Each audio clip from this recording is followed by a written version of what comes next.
Hello students, welcome to your channel tune of physics. আমি Subhadip sir. পুলি সিরিজের আজকের এই 5th ক্লাসে তোমাদের সকলকে অনেক অনেক স্বাগত। আজকে আরেকটা নতুন ট্রিক শিখতে চলেছো। Yes, a powerful trick. এই পাওয়ারফুল ট্রিকের সাহায্যে কনস্ট্যান্ট মোশনের ওপর আজকের যে প্রবলেমগুলো আমরা সলভ করতে চলেছি সেই প্রবলেমগুলো দেখতে পাচ্ছ very very popular for NEET, JEE main and JEE advance পরীক্ষার জন্য। এগুলোকে ফিজিক্সের পুলি ব্লক ডায়াগ্রামের হটকেক বলতে পারো। আর এই সমস্ত হটকেকগুলোকে আমরা অনায়াসে খেয়ে ফেলবো। Yes, less than 1 minute. 1 মিনিটের থেকেও কম সময়ে আমরা ট্রিকের অ্যাপ্লাই করে এগুলোকে সলভ করব।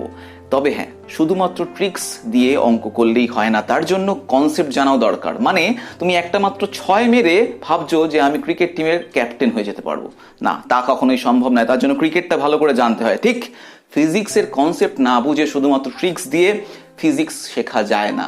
এবং তার জন্যই অলরেডি পুলি সিরিজের আমি 4টে ভিডিও তৈরি করে রেখেছি। সেই 4টে ভিডিও যদি তোমরা দেখে থাকো তাহলে এই ভিডিওটা বুঝতে তোমাদের খুব সুবিধা হবে। আর যদি না দেখে থাকো তাহলে অবশ্যই ওপরে দেওয়া আই বাটনটাকে ক্লিক করো এবং তারপর ভিডিওগুলো পরপর আগে দেখে নাও। তারপর এই ভিডিওটা দেখো, তোমাদের অনেক সুবিধা হবে। আর এই ভিডিওটায় অনেকগুলো প্রবলেম আমি করব, প্রায় 15 প্রবলেম, এবং এই 15 প্রবলেমকে উইথ কনসেপ্ট বোঝাবো। তো অনেক সময় লাগতে পারে, সেজন্য আমি ওভারঅল পুরো প্রবলেমটাকে দুটো পার্টে ভাগ করে নিয়েছি, সিনেমার মতন first half and second half. এবং ফার্স্ট হাফের মধ্যে আমি 6টা প্রবলেমকে একসঙ্গে রাখবো, এই 6টা প্রবলেমকে, এবং সেকেন্ড হাফে 7 থেকে 15 পর্যন্ত রাখবো। তোমরা ফার্স্ট হাফটা দেখার সাথে সাথেই সেকেন্ড ভিডিওটা যাতে দেখতে পাও তার জন্য দুটো ভিডিওকে আমি একসাথেই আপলোড করব। So don't worry. আর যারা আজকে ভিডিওটা প্রথম দেখছো তাদেরকে বলছি অবশ্যই টিউন অফ ফিজিক্সকে সাবস্ক্রাইব করে নাও, কারণ ফিজিক্সের বিভিন্ন টপিক, তার কনসেপ্ট, টেকনিক নিয়ে আমি রেগুলার বেসিসে ভিডিও তোমাদের জন্য আপলোড করি। আর পাশে দেওয়া ছোট্ট বেল আইকনটাকেও ক্লিক করে রাখো যাতে আমার ভিডিওটা আপলোডের সাথে সাথে তোমাদের কাছে পৌঁছে যায়। আর তোমাদের গুরুত্বপূর্ণ বক্তব্য বা তোমাদের কোনো প্রশ্ন আমাকে কমেন্ট করে জানাও। ওকে, চলো ক্লাসটা শুরু করে দেওয়া যাক।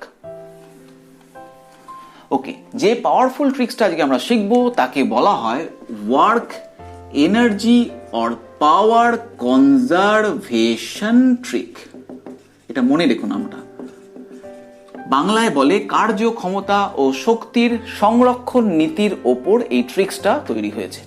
এখন এই ওয়ার্ক এনার্জি অ্যান্ড পাওয়ার কি এবং তাদের কনজারভেশন কি এবং তাকে কাজে লাগিয়ে এই ট্রিক্সটা কিভাবে তৈরি করা হচ্ছে সেটা সম্পর্কে আগে না জেনে যদি আমরা অঙ্কটাকে ট্রিক্স দিয়ে অ্যাপ্লাই করে সলভ করে যাই তাহলে প্রসেস তো শিখবো, বাট ঠিকঠাক কনসেপ্ট তৈরি হবে না। তাই এগুলোকে একটু জেনে নিই। What is work? ওয়ার্ক মানে আমরা জানি ফোর্স অ্যান্ড ডিসপ্লেসমেন্ট, দুটো ভেক্টর রাশির ডট প্রোডাক্ট। তাহলে ওয়ার্ক একটা স্কেলার রাশি, কারণ ডট প্রোডাক্ট যেহেতু। So W equals to F dot S. এবার ধরো ফোর্স এইদিকে কাজ করছে আর ডিসপ্লেসমেন্ট আর এইদিকে কাজ করছে, এবং ওদের মধ্যেকার কোণ থিটা যেটা লেস দেন 90 ডিগ্রি। তাহলে এই ফোর্সের লাইন অফ অ্যাকশন বরাবর তোমরা ডিসপ্লেসমেন্টের একটা কম্পোনেন্ট ক্যালকুলেশন করবে। সেই কম্পোনেন্টটা হয়ে যাবে কত? এস কস থিটা, এবং এই দুটোর ভ্যালুকে মাল্টিপ্লাই করবে। তার মানে এটার জন্য এফ, এর জন্য এস কস থিটা, তাহলে ওয়ার্ক ডান পাবে। এবং দুটো যেহেতু একই ডিরেকশনে দেখতে পাচ্ছ, এফ ও এদিকে, এস কস থিটা ওইদিকে, so plus F S cos theta. এই হয়ে গেল ওয়ার্ক ডানের ভ্যালু। কিন্তু যদি এরকম হয় ফোর্স যেদিকে কাজ করছে ডিসপ্লেসমেন্ট তার সাপেক্ষে গ্রেটার দেন 90 ডিগ্রি কোণ করে আছে, তাহলে তোমরা কি করবে? দেখতে পাচ্ছ এখানে এই কোণটা গ্রেটার দেন 90 ডিগ্রি। তাহলে এই ফোর্সের লাইন অফ অ্যাকশনের সঙ্গে আরেকটা কোণ তৈরি হচ্ছে, দেখো এই কোণটা, এবং সেটা লেস দেন 90 ডিগ্রি হওয়ায় এই কোণটাকে তোমরা ফার্স্ট কাউন্ট করে নেবে, হিসাব করে নেবে। এই কোণটাকে ধরে ডিসপ্লেসমেন্টের কম্পোনেন্টটা ক্যালকুলেশন করবে। কত হচ্ছে সেটা? S cos theta. যদি এই কোণটা লেস দ্যান 90 ডিগ্রি কোণটা সেটা যদি থিটা হয়, তাহলে এই এস কস থিটার ডিরেকশন এখন কোন দিকে? এফ এর অপোজিট দিকে। তাহলে টোটাল ওয়ার্ক ডান হবে minus F S cos theta.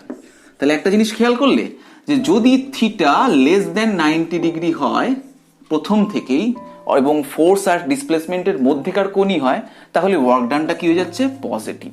আর যদি ফোর্স আর ডিসপ্লেসমেন্টের মধ্যেকার কোণ গ্রেটার দ্যান 90 ডিগ্রি হয় তাহলে ওই কোণটাকে না ধরে ওই লাইন অফ অ্যাকশনের সঙ্গে আরেকটা যে কোণ আছে যেটা 90 ডিগ্রি থেকে কম সেই কোণটাকে আমরা খুঁজে বার করব এবং সেই কোণটাকে ধরে আমরা ডিসপ্লেসমেন্টের উপাংশ বার করছি এস কস থিটা এবং ফোর্স আর তার সঙ্গে গুণ করছি এবং মাইনাস দিচ্ছি বিকজ এরা অপোজিট ডিরেকশনে। এটা মাথায় থাকে জানো, কারণ এই ট্রিক্সটাকে আমরা বারবার অ্যাপ্লাই করব, এই ফর্মুলাটাকে আমরা বারবার অ্যাপ্লাই করব আমাদের ওই কনস্ট্যান্ট মোশনের অঙ্কগুলো করার সময়। তাহলে এই বিষয়টাকে মাথায় রেখে যদি আমি বলি যে এফ যেদিকে আছে সেদিকেই যদি এস থাকতো তাহলে ওদের মধ্যেকার কোণ 0 ডিগ্রি হওয়ার জন্য ডাব্লিউ ইকুয়ালস টু হয়ে যেত কি প্লাস এফ এস। ঠিক একই রকম ভাবে এফ যেদিকে তার ঠিক বিপরীত দিকে যদি ডিসপ্লেসমেন্ট কাজ করে তাহলে মধ্যেকার কোণ 180 ডিগ্রি হওয়ার জন্য এটাই হয়ে যেত W equals to minus F S. তাহলে এই চারটে জিনিস তোমাদের যেন মাথায় অবশ্যই থাকে। এবার চলো, হোয়াট ইজ এনার্জি? এনার্জি মানে কোনো বস্তুর ওপর যদি 10 জুল কার্য করা হয় তার মানে ওই বস্তু যে পরিমাণ শক্তি ওর মধ্যে সঞ্চয় হবে সেটা কত? 10 জুল। মানে ওয়ার্ক আর এনার্জি সমান সমান হয়। তার মানে কোনো বস্তু যখন 10 জুল ওয়ার্ক ডান করছে তার মানে তার মধ্যে থেকে 10 জুল এনার্জি খরচা হচ্ছে। সো আমরা লিখতে পারি W equals to E। And what is power? Power মানে প্রতি একক সময়ে কৃতকার্য বা প্রতি একক সময়ে শক্তিকে বলা হয় ক্ষমতা। তাই W বাই টি বা E by T equals to power. তাহলে ওয়ার্ক, এনার্জি অ্যান্ড পাওয়ার তাদের মধ্যেকার একটা সমীকরণ আমরা পেলাম। এটা হচ্ছে সেই সমীকরণ। এবার জানবো যে হোয়াট ইজ কনজারভেশন। কনজারভেশন কথাটার অর্থ হলো সংরক্ষণ। মানে কোনো সিস্টেম তার এনার্জি বা তার ওয়ার্ক ডান টাইমের সাথে সাথে কোনোভাবেই যদি চেঞ্জ না হয় তখন বলা হবে যে ওই সিস্টেমের ওয়ার্ক ডান বা এনার্জি কনজার্ভড আছে। তো ধরো এরকম একটা সিস্টেম, এই সিস্টেমের মধ্যে অনেক রকমের ফোর্স আছে এর ভেতরে, তাহলে ওই ফোর্সগুলোকে আমি কি বলবো? Internal force. এবার ধরো এই ইন্টারনাল অনেক রকমের ফোর্স মধ্যে কোনো রকম কোনো অপচয়ী বল নেই। অপচয়ী বল মানে কি? এক ধরনের উদাহরণ বলছি, যেমন ফ্রিকশন, সান্দ্রতা, ঘর্ষণ বল, এই ধরনের বলগুলো অপচয়ী বল। ওগুলো যদি নেওয়া থাকে তাহলেই কিন্তু এর কনজারভেশন অফ এনার্জি বা কনজারভেশন অফ পাওয়ার এগুলো মেনটেন হবে। যদি ওই অপচয়ী বল থাকে তাহলে কিন্তু হবে না, কারণ ওই অপচয়ী বলগুলো কিছু পরিমাণ শক্তি সব সময়ের জন্য নষ্ট করবে, কখনো গেইন হবে না ওর জন্য। তাই যদি এই কোনো অপচয়ী বল না থাকে তাহলে কেবলমাত্র ইন্টারনাল ফোর্স যেগুলো আছে সেগুলোর দ্বারা টোটাল এনার্জি অলওয়েজ কনস্ট্যান্ট থাকবে। Energy always constant. ধরো এই সিস্টেমটার ইনিশিয়ালি এনার্জি ছিল 0, ঠিক আছে? এবার এর মধ্যে ধরো বিভিন্ন রকম কৃতকার্য হচ্ছে ইন্টারনাল ফোর্সগুলোর জন্য। ধরলাম কোনো একটা জায়গায় ইন্টারনাল ফোর্সের জন্য ওয়ার্ক ডান হয়েছে প্লাস 10 জুল। তাহলে এখানে আফটার টাইম টি এনার্জি কি 0 থাকবে না 10 জুল হবে? না, যেহেতু ইন্টারনাল ফোর্সগুলোর মধ্যে কোনো অপচয়ী বল নেই তার মানে এখানে যদি ওর প্লাস 10 জুল তৈরি হয় তার মানে এর ভেতরে অন্য কোনো জায়গায় অবশ্যই একই সময়ে আরেকটা ওয়ার্ক ডান হচ্ছে এবং তার ভ্যালু মাইনাস 10 জুল। ফলে total work done, summation of work done for this system after time T again 0। মানে এনার্জি এগেইন 0, তাহলে ফাইনাল এনার্জিও ওর 0 থাকবে। তাহলে চেঞ্জ ইন এনার্জি কি? 0। তার মানে ওর এনার্জি শুরুতে যা ছিল পরেও থাকবে। একেই বলা হয় conservation of energy, work and power. শর্ত কি মাথায় থাকে জানো? যে কোনো রকম কোনো অপচয়ী বল না থাকা প্রয়োজন। চলো, এই কনসেপ্টটা এটাই খুব দরকারি কনসেপ্ট ছিল এবং এটাকে দিয়ে আমরা এই যে ট্রিক্স যার কথা আমি এতক্ষণ ধরে বলছি, পাওয়ারফুল ট্রিক্স, তাকে তৈরি করতে চলেছি। চলো, তো ধরলাম এরকম একটা পুলি সিস্টেম। এই পুলি সিস্টেমের ওপর দিয়ে দুটো ব্লক একটা স্ট্রিং এর সাহায্যে জয়েন্ট করা আছে। এই স্ট্রিংটা নন স্ট্রেচেবল, মাসলেস এবং এই পুলিটা ফ্রিকশনলেস। খেয়াল করে দেখো, ফ্রিকশনলেস বলছি তার মানে এখানে কোনো অপচয়ী বল নেই। তাহলে এই যে সিস্টেমটা তৈরি হলো, এই সিস্টেমের মধ্যে টোটাল এনার্জি আগে যদি 0 থাকে, 0 কেন বলছি? ধরো একদম যখন স্টার্ট করছি ব্লক দুটোকে জাস্ট ছেড়ে দেওয়া হয়েছে সেই মুহূর্তের কথা বলছি, কত এনার্জি? 0। এবার কি হবে? এবার ধরলাম এই দুটোর মধ্যে বিভিন্ন রকম ইন্টারনাল ফোর্সের জন্য ওয়ার্ক ডান হবে। এখানে ইন্টারনাল ফোর্স কোনগুলো? এদিকে টেনশন টি, এদিকে টেনশন টি, এগুলো হচ্ছে ইন্টারনাল ফোর্স। সো মাথায় থাকে যেন টি, দ্যাট ইজ টেনশন, এক্ষেত্রে ইন্টারনাল ফোর্স। এই ইন্টারনাল ফোর্সের জন্য যদি কোনো ওয়ার্ক ডান হয় তাহলে একদিকে যদি প্লাস ওয়ার্ক ডান হয় অপর দিকে মাইনাস ওয়ার্ক ডান হবে। দেখো এখানে বুঝতে পারবে, কারণ এর ফাইনাল এনার্জিও 0 হতেই হবে। চলো দেখি। তো ধরলাম এই ব্লকটা, এ ব্লকটা এক্স ডিসপ্লেসমেন্ট নিচের দিকে নামলো, তার মানে অবশ্যই বি ব্লক এক্স ডিস্টেন্স ওপরে উঠবে। বোঝা গেল না? তো চলো এটাকে আমি এক্স ড্যাশ ধরে নিই। তাহলে এই দিকে ওয়ার্ক ডান কি? টি ওপরের দিকে, এক্স নিচের দিকে। সো একটু আগে আমরা দেখেছি টি মাইনাস এক্স হবে। আর এদিকে ওয়ার্ক ডান কি? এদিকের ওয়ার্ক ডান টি ওপরের দিকে, এক্স ড্যাশ ওপরের দিকে। সো টি এক্স ড্যাশ, এবং এই দুটোর যোগ করলে অ্যান্সার কি হওয়া উচিত? 0 হওয়া উচিত। তাহলে minus x plus x dash equals to 0, so x dash equals to x. তাহলে এক্স ড্যাশের ভ্যালু কি? এক্স ড্যাশের ভ্যালু প্লাস এক্স, অর্থাৎ ওপরের দিকে ডিরেকশন, এবং তার মান এক্স। বুঝতে পারছো? একটু আগে যেটা বলছিলাম এটা তোমরা আগেও দেখেছো। তাহলে এই হচ্ছে কনজারভেশন ট্রিক্স। এবার এর থেকে এখনো ট্রিক্স তৈরি করি, ট্রিক্সটা তৈরি হবে। তাহলে ধরলাম এমন একটা সিস্টেম, তার মধ্যে অনেক স্ট্রিং আছে, অনেক পুলি আছে, এবং বিভিন্ন স্ট্রিং এর কোনো একটায় টেনশন T1, সেই স্ট্রিং এর ডিসপ্লেসমেন্ট ধরো x1, তাহলে T1 ডট x1 ডট, এখন ওদের মধ্যেকার কোন জানি না, তাই আমি জেনারেল ফর্মুলা লিখছি, প্লাস অন্য আরেকটা স্ট্রিং এর tension T2 dot x2 dot, আরেকটা স্ট্রিং এর T3 ডট x3 ডট, এরকম চলতেই থাকলো, অনেক স্ট্রিং আছে। দ্যাট ইজ ইকুয়ালস টু কি হবে? ফাইনালি 0 হবে। তাহলে এখান থেকে যে ট্রিক্সটা পাচ্ছি সেটা হচ্ছে T dot x equals to 0। এটা হচ্ছে কনজারভেশন অফ এনার্জি থেকে আমরা পাচ্ছি। দেখো, force into displacement, that is work done, and work done is energy. So conservation of energy থেকে এটা আমরা পাচ্ছি। এবার ধরো আরেকটা ট্রিক্স আমরা বার করব, সেখানে ভেলোসিটির সঙ্গে টেনশনের রিলেশন হবে। যেমন এই পুরো ইকুয়েশনটাকে টি এর রেসপেক্টে তুমি ডেরিভেটিভ করে দাও। টেনশনগুলো স্ট্রিং এর ক্ষেত্রে কনস্ট্যান্ট হয়, তাহলে ভেরিয়েবল কারা? x1, x2, x3, তাহলে তার উপর ডেরিভেটিভ হলে টাইমের রেসপেক্টে আমরা ভেলোসিটি পাবো, কারণ dx dt is velocity. So t1 dot v1 plus t2 dot v2 plus t3 dot v3 plus dot dot dot equals to 0। So summation of t dot v equals to 0। এটা আরেকটা পেলাম। এটা কি? Conservation of power. কেন? Force dot velocity, force into velocity মানে displacement by time, তাহলে force into displacement, that is work done divided by time, তার মানে আমরা জানি W বাই টি মানে power. So conservation of power. এরপরে এটাকে ফার্দার ডেরিভেটিভ করলে তাহলে এটা হয়ে যাচ্ছে কি? T1 dot A1 plus T2 dot A2, এ হচ্ছে এখানে অ্যাক্সিলারেশনকে বোঝাচ্ছে, ডিভিডিটি মানে অ্যাক্সিলারেশন আমরা জানি, plus T3 dot A3 dot dot dot, that is equals to 0। So final equation হচ্ছে T dot A equals to 0। তাহলে আরেকটা পেলাম, এটা হচ্ছে conservation of rate of change of power. কেন? ফোর্স ডট অ্যাক্সিলারেশন মানে force dot velocity, that is power, power by time, তাহলে per unit rate of change of power মানে, অর্থাৎ এর থেকে বুঝতে পারছো যে এটা আরেকটা রিলেশন যেখানে টেনশন অ্যান্ড অ্যাক্সিলারেশনের মধ্যেকার সম্পর্ককে বোঝাচ্ছে। এই যে তিনটে ট্রিক্স, এই তিনটে ট্রিক্সকে আমরা অ্যাপ্লাই করে ওই কনস্ট্যান্ট মোশনগুলোকে অনায়াসে সলভ করব। চলো করা যাক। এবার আগে আমরা সলভ করার জন্য এই তিনটে ট্রিক্সকে এখানটায় ওপরে লিখে নিচ্ছি পয়েন্ট হিসাবে, তোমরা ওইটা লিখে নাও খাতার মধ্যে। 1 নম্বর পয়েন্ট,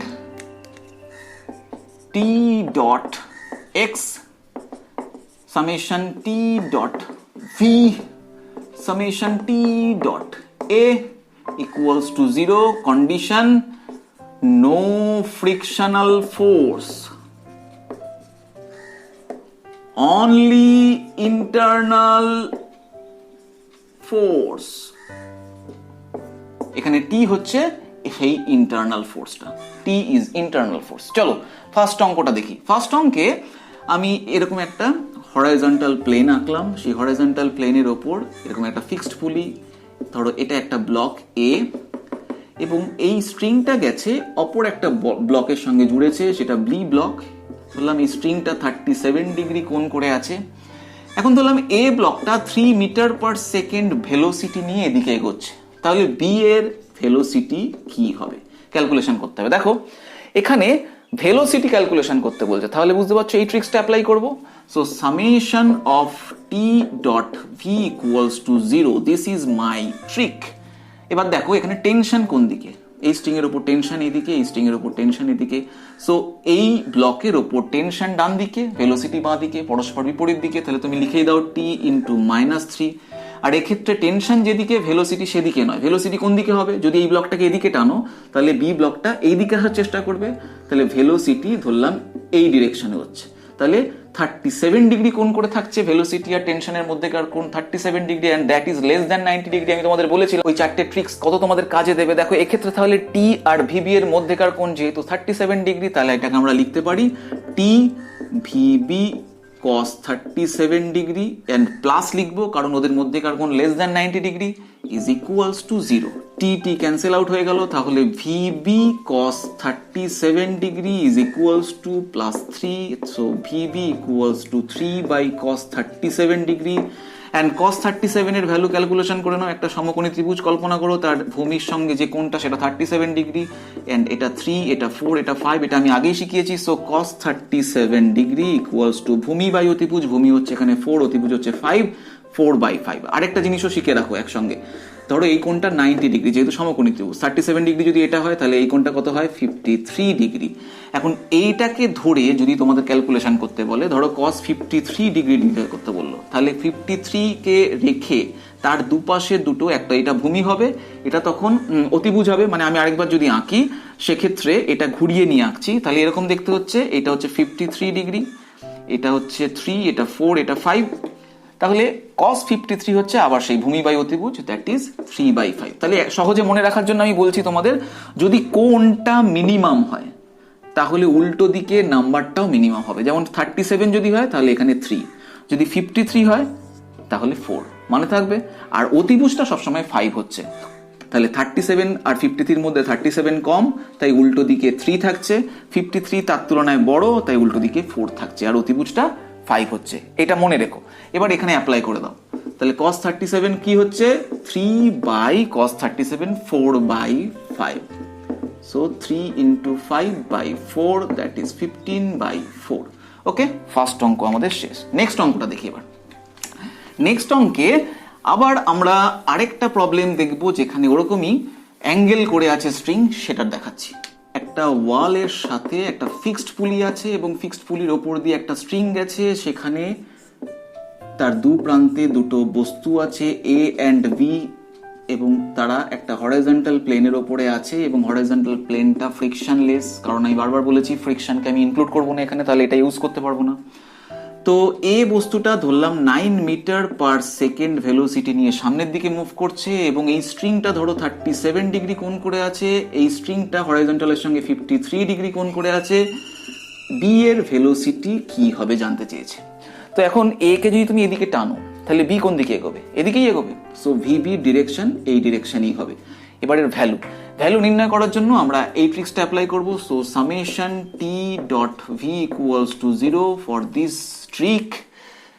এখানে আমরা তাহলে লাইন অফ অ্যাকশন আগে দেখে নিই। টেনশন এদিকে কাজ করছে, টেনশন এদিকে কাজ করছে, তাহলে লাইন অফ অ্যাকশন এই ডিরেকশনে। এখন দেখো এই ভেলোসিটির সঙ্গে টেনশন কত কোণ করে আছে, দেখো এই কোণটা, এবং that is greater than 90 degree. তাহলে এই কোণটাকে ধরে আমি কাজ করবো না। আমি বলেইছি যে সেক্ষেত্রে যদি 90 ডিগ্রির থেকে বেশি হয় তাহলে লাইন অফ অ্যাকশনের সঙ্গে যে কোণটা লেস দ্যান 90 ডিগ্রি সেটাকে খুঁজে বার করো। তাহলে ভেলোসিটির সঙ্গে লাইন অফ অ্যাকশনের মধ্যে লেস দ্যান 90 ডিগ্রি কোণ হচ্ছে এই কোণটা, এবং এর সঙ্গে এই কোণটা দেখতে পাচ্ছ বিপ্রতীপ কোণ, সো এটাও 37 ডিগ্রি হবে। তাহলে এই বরাবর এর উপাংশ কি হচ্ছে 9 cos 37 ডিগ্রি। এবার দেখো ভেলোসিটি অফ বি এইদিকে, টেনশন এদিকে, এবং ওদের মধ্যেকার কোণ 53 ডিগ্রি, এবং সেটা less than 90 degree. So tension বরাবর ভেলোসিটি কি হয়ে যাচ্ছে ভিবি cos 53 ডিগ্রি। ওকে, এরপর থেকে আর এগুলোকে আঁকতেও হবে না, তোমরা ছবিতে দেখেই বুঝতে পারবে যে কোন কোন ডিরেকশনে হওয়া উচিত, তার ক্ষেত্রে প্লাস হবে না মাইনাস হবে। তাহলে এক্ষেত্রে বুঝতে পারছো টি এদিকে, ভিবি 9 cos 37 নিচের দিকে, সো তোমরা লেখো টি ইন্টু -9 cos 37 ডিগ্রি প্লাস এইদিকে কি টি আর ভিবি cos 53 একই দিকে, so T into VB cos 53 equals to 0। T and T cancel হয়ে গেল, so VB cos 53 degree is equals two 9 cos 37, এদিকে চলে গেছে তাই প্লাস হয়ে গেছে। So VB equals to 9 cos 37 degree divided by cos 53 degree, এখন এই ট্রায়াঙ্গেলটার মাধ্যমে আবার এই 37 কে ক্যালকুলেশন করে নাও। 37 equals to 3, 4, 5, so cos 37 equals to 9 into ভূমি বাই অতিভুজ, সো 4/5, অ্যান্ড cos 53 আমরা দেখেছিলাম এটা যদি 53 ডিগ্রি হয় তাহলে ভূমি বাই অতিভুজ, দ্যাট ইজ 3/5, 3/5, 5 5 কেটে গেল, 3 দিয়ে 9 কে কাটলো, that is 3 into 4, that is 12 metre per second, এবং কত প্লাস 12 মিটার পার সেকেন্ড। মানে আমি যে ডিরেকশনে ভেলোসিটিটা ধরেছি বি এর ক্ষেত্রে এদিকে ধরেছি সেই ডিরেকশনই হবে, এবং তার ভ্যালু 12 মিটার পার সেকেন্ড হচ্ছে। কত অনায়াসে ক্যালকুলেশন করলাম। চলো এবার নেক্সট অঙ্কটা দেখে নিই। নেক্সট অঙ্কের ক্ষেত্রে আবার আমরা এমন স্ট্রিং ধরবো যেটা আবার অ্যাঙ্গেল করে আছে, কিন্তু এখানে আমি 2-3টে পুলি একসঙ্গে ধরবো। ইয়েস, পুলি, মুভেবল পুলি। চলো এক্ষেত্রে এরকম দেখতে, ধরো এই একটা পুলি, এর ওপর দিয়ে এটা আরেকটা পুলি, এটা ফিক্সড পুলি, এটা মুভেবল পুলি। এই মুভেবল পুলির সঙ্গে একটা ব্লক আছে এ, ফিক্সড পুলির সাথে একটা ব্লক আছে বি। ধরলাম এই ব্লকটা 10 মিটার পার সেকেন্ড ভেলোসিটি নিয়ে নিচের দিকে নামছে। বি এর ভেলোসিটি কি হবে বার করতে বলেছে। তোমাদের কি মনে হয় বি এর ভেলোসিটি কোন দিকে হবে? ইয়েস, অফকোর্স ওপরের দিকে হবে। ওপরের দিকে হচ্ছে। আচ্ছা, টেনশনটা দেখে নিই।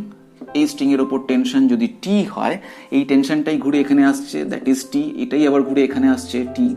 ওকে, তাহলে এর ওপর টেনশন কত কাজ করছে? এই টি অ্যান্ড এই টি দুটো যোগ হয়ে গিয়ে এখানে 2t হয়ে যাচ্ছে। চলো এখানে আমরা ভেলোসিটি যেহেতু ক্যালকুলেশন করব, আবার এই ট্রিক্সটা T dot V equals to 0, তাহলে এক্ষেত্রে কি হচ্ছে 2t আর ভেলোসিটি নিচের দিকে, সো 2t ইন্টু -10 প্লাস টি যেদিকে সেদিকেই ধরে নাও ভেলোসিটি, তাহলে T into VB equals to 0।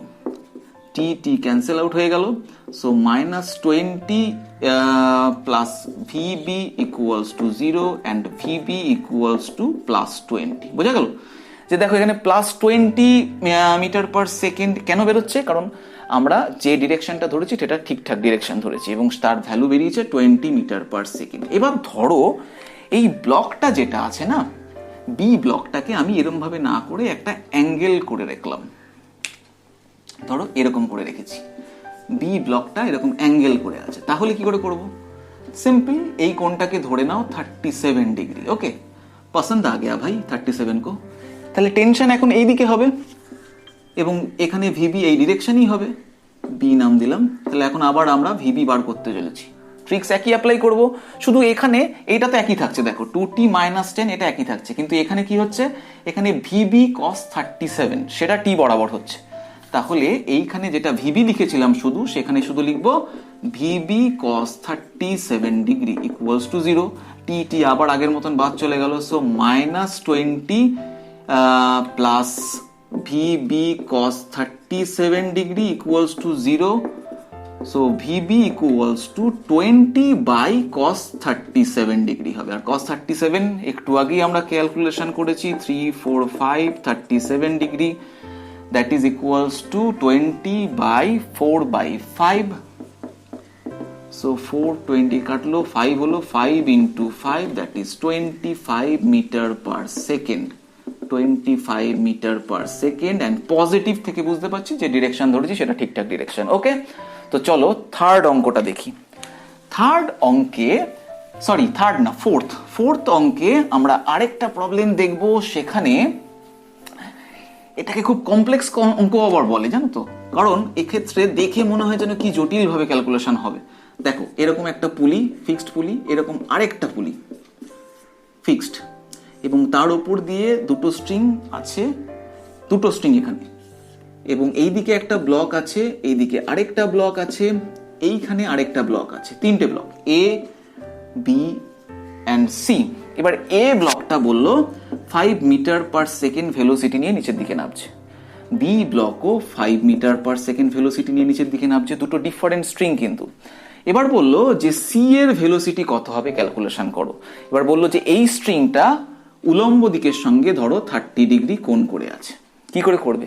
What is the velocity of C? তো কিচ্ছু না, এদিকে টেনশনটা ফার্স্টে টি ধরে নাও, তাহলে এইখানে কি হবে, টেনশন টি হয়ে যাবে। এবার এদিকে টেনশনটা কি টি ড্যাশ ধরবে, না, টি ধরবে। কেন জানো তো? দেখো এই দিকের ভেলোসিটি যদি 5 মিটার পার সেকেন্ড হয়, তাহলে এই দিকের ভেলোসিটির সঙ্গে সমান হওয়ার জন্য এই দিকের টেনশনটাও সমান হবে, তাই এদিকেও টি ধরো। তাহলে এই টেনশনটাই ঘুরে এখানে আসবে। তাহলে দুদিকে দুটো সমান সমান টেনশন, এবং তার মাঝখানে এটা দেখতে পাচ্ছ সমদ্বিখণ্ডকের মতন কাজ করছে। তাহলে এই কোণটা 30 ডিগ্রি হলে এই কোণটাও 30 ডিগ্রি হবে। দেখো জটিলটাকে কত সহজ হয়ে গেল। এবার কি, আবার সেই summation T dot V equals to 0 সেটাকে অ্যাপ্লাই করো, করে এবার ক্যালকুলেশন করো। তাহলে তিনটে ব্লকের জন্য করতে হবে, ফার্স্টে এটার জন্য করি। তাহলে টি ইন্টু -5, কারণ টি আর 5 পরস্পর বিপরীত দিকে, এখানেও তাই, প্লাস টি ইন্টু -5 প্লাস, এবার এখানে কি করব, এখানে ভেলোসিটিটা কোন দিকে হতে পারে, ভিসি কোন দিকে হবে, এই দিকে, সোজাসুজি ওপরের দিকে। তাহলে আমি এখানে দেখাচ্ছি, দেখো ভিসি এই দিকে হচ্ছে এবং টেনশন এইদিকে আছে, এখানে আরেকটা দিকে টেনশন আছে, এবং তারা পরস্পর এই ভিসির সঙ্গে 30 ডিগ্রি করে কোণ করে আছে। তাহলে টি এর ভিসি বরাবর উপাংশ কি হবে, টি কস 30। ঠিক এর জন্যও আসবে, তাহলে প্লাস টি কস 30। তাহলে দুটো টি এর জন্য দুটো টি কস 30 হবে ভিসি বরাবর। তাহলে টোটাল 2t cos 30 সেটা ভিসি বরাবর কাজ করছে। তাহলে এক্ষেত্রে তোমরা কি লিখবে, এইদিকে ভিসি এবং এইদিকেই হচ্ছে 2t cos 30।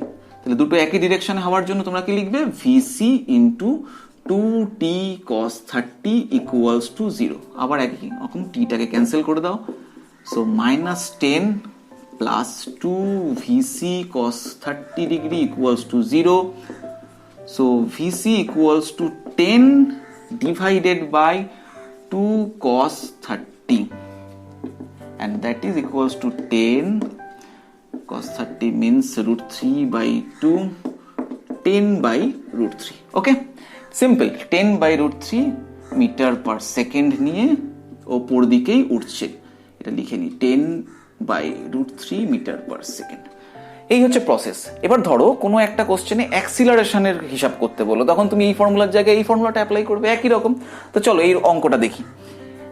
এবারের অঙ্ক দেখতে হবে, এবার অনেকগুলো পুলিকে নিয়ে আমরা একটা সিস্টেম তৈরি করছি। এখানে মুভেবল পুলিও যেমন থাকবে, ফিক্সড পুলিও থাকবে। ধরো এরকম একটা পুলি, এরকম আরেকটা পুলি, এরকম এরকম, এগুলো হচ্ছে ফিক্সড পুলি, আর এগুলো মুভেবল পুলি। এই মুভেবল পুলির সঙ্গে ধরো একটা জায়গায় এ ব্লক আছে, এটাতে বি ব্লক আছে, এটাতে সি ব্লক আছে। এবার ধরো বলা হলো যে এটা 5 মিটার পার সেকেন্ড ভেলোসিটি নিয়ে নিচের দিকে নামছে, এটা ধরো ওকে 1 মিটার পার সেকেন্ড ভেলোসিটি নিয়ে উপর দিকে উঠছে, ভিবি কত হবে বার করো। তাহলে কি করে করবে, একই process, summation of T dot V. আচ্ছা চলো এক কাজ করি না, এগুলোকে সেকেন্ড স্কোয়ার করে দিই, তাহলে এটা হয়ে যাচ্ছে অ্যাক্সিলারেশন অফ পি। তাহলে এখন আমাদের কি ইউজ করতে হবে, টি ডট এ ট্রিক। ওকে, এখন এ বি ক্যালকুলেশন করতে হবে। তো ধরে নাও কোনো একটা ডিরেকশনে, কোন দিকে ধরবে তুমি, এদিকে ধরবে, ধরো এদিকেই ধরো, ডিরেকশনটা এদিকে হবে। যদি অ্যান্সারই আমরা বুঝতে পারবো, যদি নেগেটিভ হয় তাহলে উল্টো দিকে করে দেবো, কোনো প্রবলেম নেই। চলো এইটুকুনির জন্য আগে ফার্স্ট টেনশনটা দেখে নিই। টেনশনটা কোন দিক থেকে হিসাব করবো, এদিক থেকে স্টার্ট করবো না এদিক থেকে স্টার্ট করবো? সবসময় চেষ্টা করবে টেনশনটা ফ্রি এন্ড থেকে স্টার্ট করার।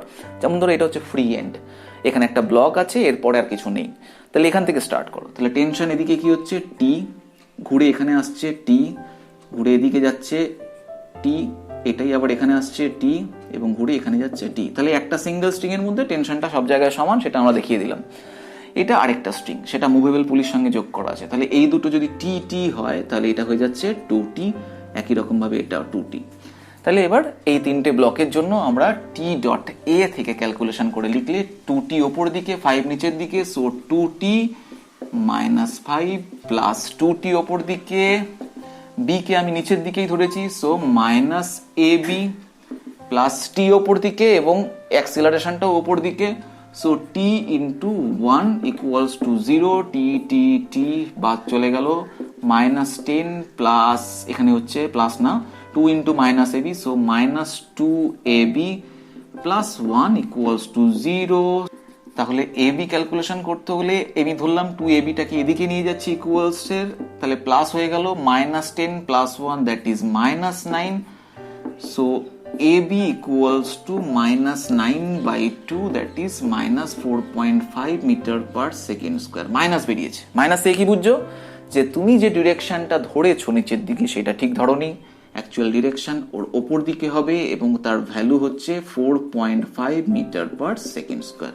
সিম্পলি তোমরা বুঝতে পারলে। ক লাইন হয়েছে? 3 লাইন। কত সময় লেগেছে? অত্যন্ত কম সময়। চলো নেক্সট অ্যান্ড লাস্ট, এই ফার্স্ট হাফের লাস্ট প্রবলেমটা দেখে নিই, তারপর ইন্টারভ্যাল, তারপর আমাদের সেকেন্ড হাফ।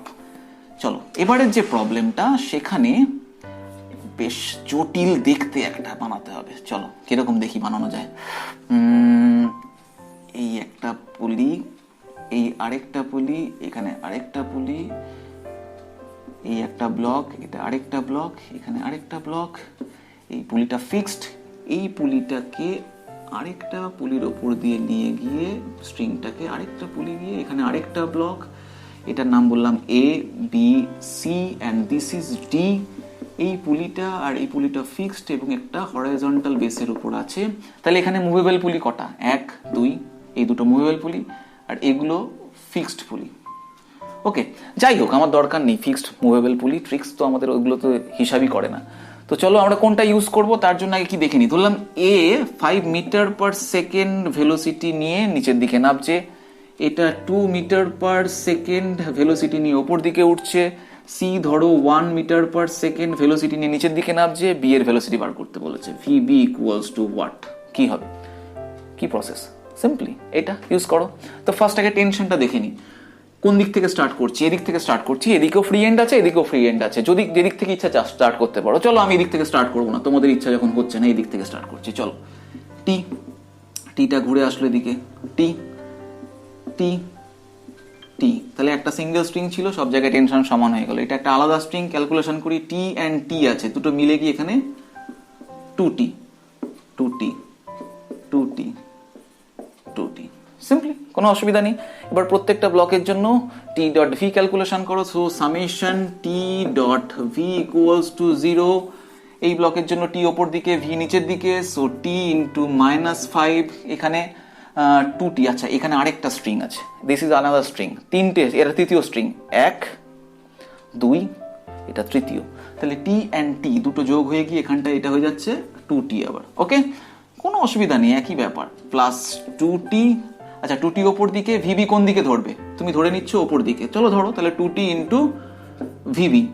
আচ্ছা টি ওপর দিকে, ভেলোসিটি সি এর নিচের দিকে, সো প্লাস টি ইন্টু -1 প্লাস এখানে 2t ওপর দিকে, ভেলোসিটি ওপর দিকে এবং that is 2, so 2t into 2 equals to 0। টি বাদ দিয়ে দাও, কত হচ্ছে? -5 প্লাস 2vb মাইনাস টি, সরি এটি তো বাদ চলে গেছে, -1, এটা হয়ে যাচ্ছে +4 ইকুয়ালস টু 0। এখন -5 -1 দ্যাট ইজ -6 প্লাস 4, তাহলে -2 plus 2vb equals to 0। So Vb equals to 2/2, that is 1 meter per second and it is positive. So আমি যে ডিরেকশনটা ধরেছি সেটা ঠিকঠাক ধরেছি এবং that is equals to 1 meter per second. Simple, no problem. বোঝা গেল কত সহজে? তাহলে ফার্স্ট হাফটা তোমরা দেখলে, বুঝলে, এর পরের সেকেন্ড হাফে আরো জটিল জটিল, আরো নতুন নতুন অঙ্ক, খুব ইন্টারেস্টিং। তোমরা দেখেইছো প্রথমে ছবিগুলো, তাহলে তাদের সম্পর্কে এবার আলোচনা করি। চলো তাহলে এই পুরো ফার্স্ট হাফটা দেখার জন্য তোমাদের অবশ্যই অনেক অনেক থ্যাংক ইউ, এবং সেকেন্ড পার্টটা দেখতে ভুলো না, আমি একসঙ্গে আপলোড করেছি, দেখে নাও। ওকে।